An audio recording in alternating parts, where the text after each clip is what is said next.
so much for coming along this morning. It's absolutely fantastic to have you here, and I'd like to welcome you to our Asia Pacific Audit Bureau of Circulations Conference. So we have a really exciting day for today where we've got a range of speakers from across the globe actually, and we'll be covering topics such as viewability, what agencies are going to tell us about ad fraud and brand safety, and of course what's happening in the marketplace.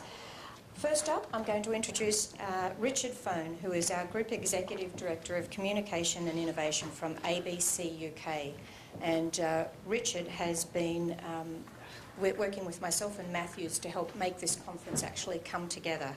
So Richard facilitates innovation and communication at ABC UK and is also chair of the global APABC Web Standards Group and chair of Joint Industry for Web Standards in the UK, which is shortly called JICWebs. Richard regularly presents to the global media industry on issues associated with the accountability of digital media and is going to kick off this morning's with our first session. Over to you. Thanks, Heather. Morning, everyone. Morning. That wasn't bad.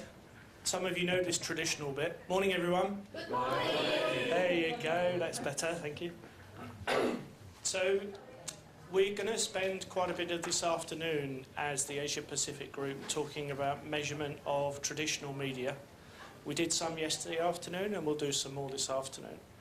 And I'm sure there'll be, during the morning, the speakers will touch on measurement of traditional media. But what Matthews and Heather asked me to do was update you on what's going on in the UK, European and, from my perspective, US marketplaces around digital ad trading and the issues around what's happening with video measurement. Is there such a thing for digital that we can all agree on?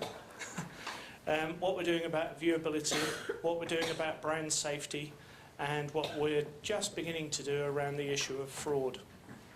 All issues that really affect where that money flows, and perhaps more importantly for the very big advertisers, what percentage of their spend in advertising goes into digital.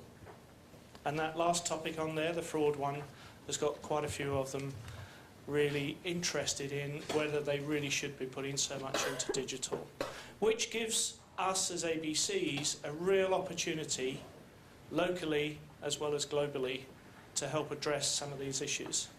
Hands up if you remember the IFABC event in Sydney. I think at least 5 of you in the room are old enough for that. 2 of you, fantastic. So I just thought I'd play this little clip here.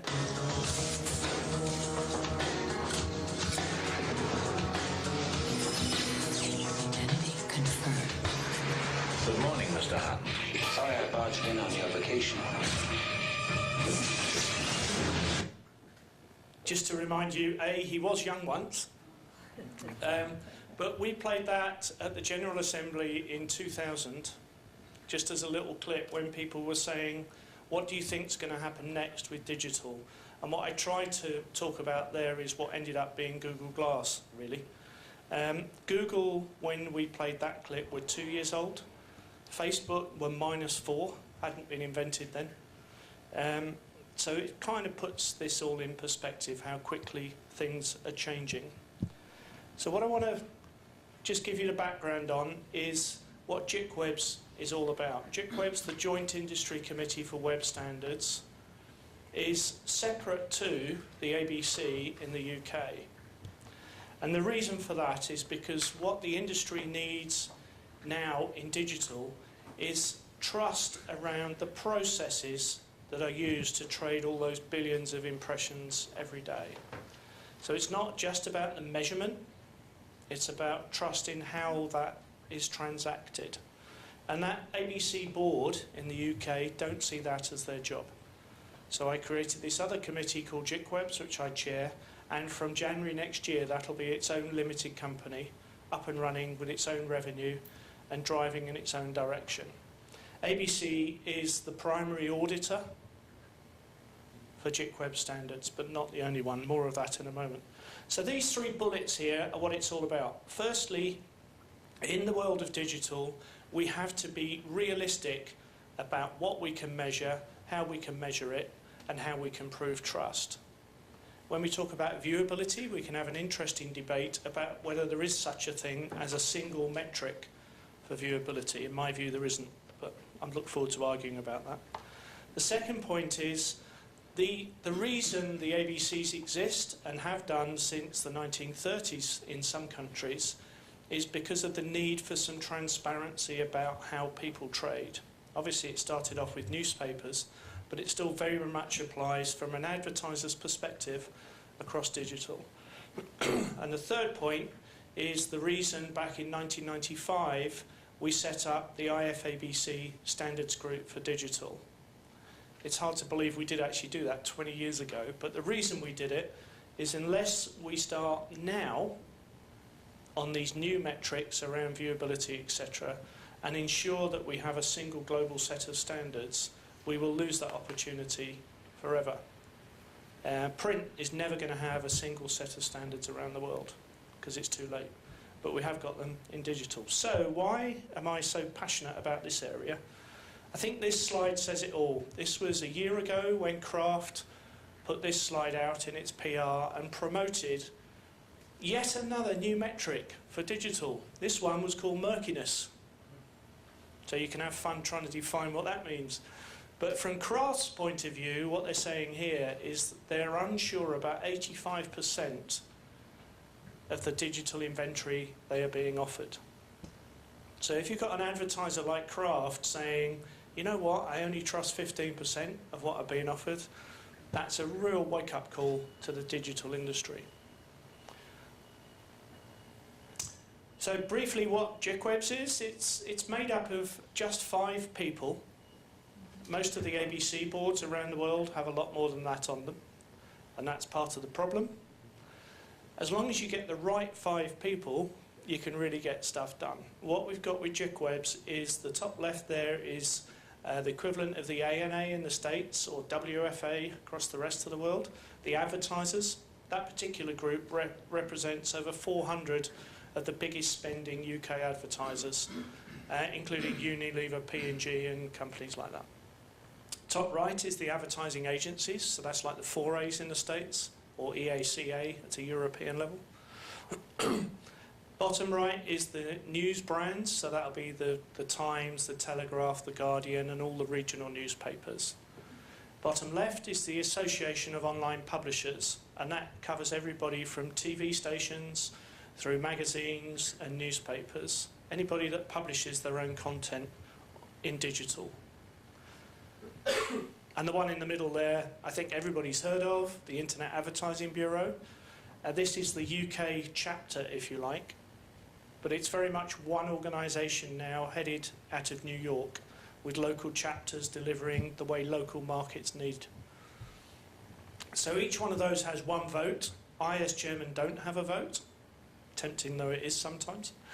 And the way it works is as long as 4 of them agree a particular principle or direction, then it carries on. If only 3 of them agree it, it doesn't. So they need at least 4 out of 5, which means one of those on their own can't stop it. The advertisers on their own can't block progress, but the advertisers and the agencies together can. And in practice, how does it work? Well, we have subcommittees that work on the individual principles. So we have a subcommittee working on brand safety, one working on viewability, one working on fraud. And those groups are where the commercial people get involved. More of that in a moment. I said I'd talk briefly about video. Some of you may recall that quite some time ago we agreed a metric at the APABC level for a video play. I'm not going to read all this out. If you want more detail on this, we can touch on that later on. But this was agreed after about a year's discussion across advertisers, agencies, broadcasters, and some of the pure plays in digital. And there's loads more metrics there. You can have plenty of choice. The latest one that was agreed 2 weeks ago by JICWebs is a measure of ad streams, average ad streams. And this is really relevant to the viewability debate. But this wasn't driven by Facebook, Google, Yahoo, people like that. This was driven by the broadcasters in the UK. So Channel 4, ITV, the BBC, people like that. And what we've ended up with is a metric that can be applied by anybody across any digital media player for video. But it's primarily the broadcasters that wanted this, which is unusual. Normally they moan that the rest of the industry is moving too fast. In this particular case, they've driven it. This is basically how it's calculated in as simple an English as we can put together.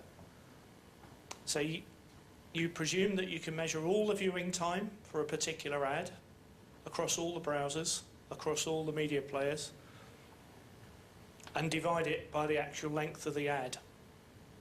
So the mathematics are quite simple, but that presumes you can measure total playtime. And to try and deal with scrubbing, you know, where somebody grabs the play and drags it back and replays a bit, they realised that to try and standardise the measurement of that at this stage is truly a mammoth task. So what they said is that it must be reported on with any data that is published by the ABC. So this is very much stage one, I think, and this will change over time. So I'm not going to go into too much detail on that. What I want to do now is play another little video clip that reminds us of the fun that we're walking into, of where this Internet of Things is going from my perspective.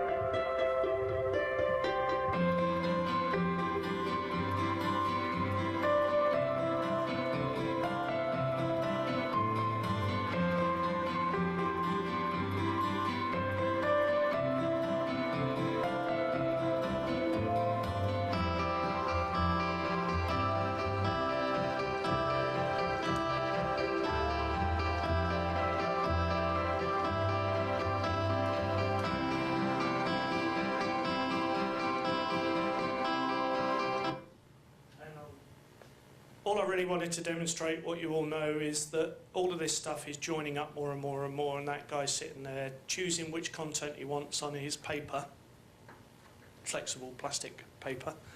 Very real now from some of the providers of that tech. Is it going to catch on when people have got tablets and phones? Don't know, discuss. But the technology means that all of that joins up with what he had on the wall and what he had on his mug, and this idea that we can measure a physical device and assume that equates to a particular user is being challenged more and more.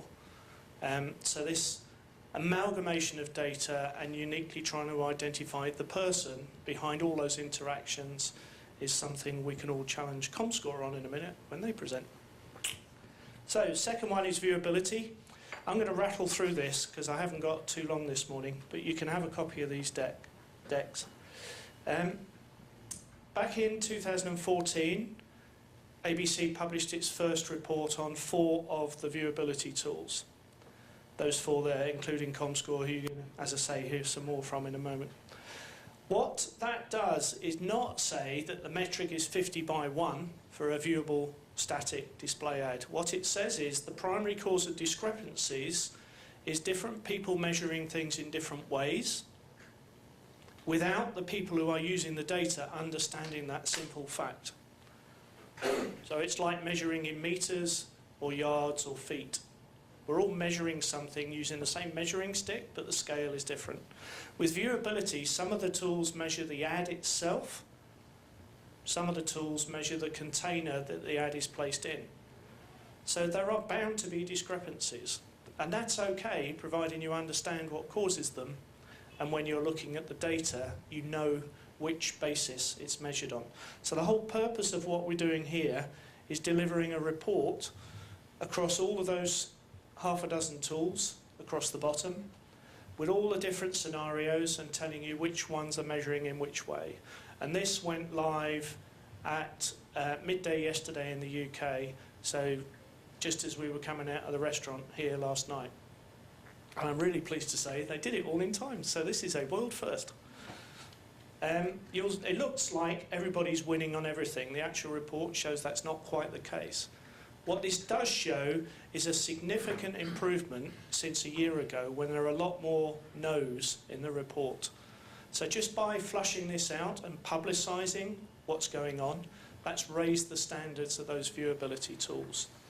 And this is just 6 of them, right? MRC in the States, they've published a table, they've accredited 16 of these, but they don't publish the detail like this. So we're trying to work in a complementary way, working towards those global principles.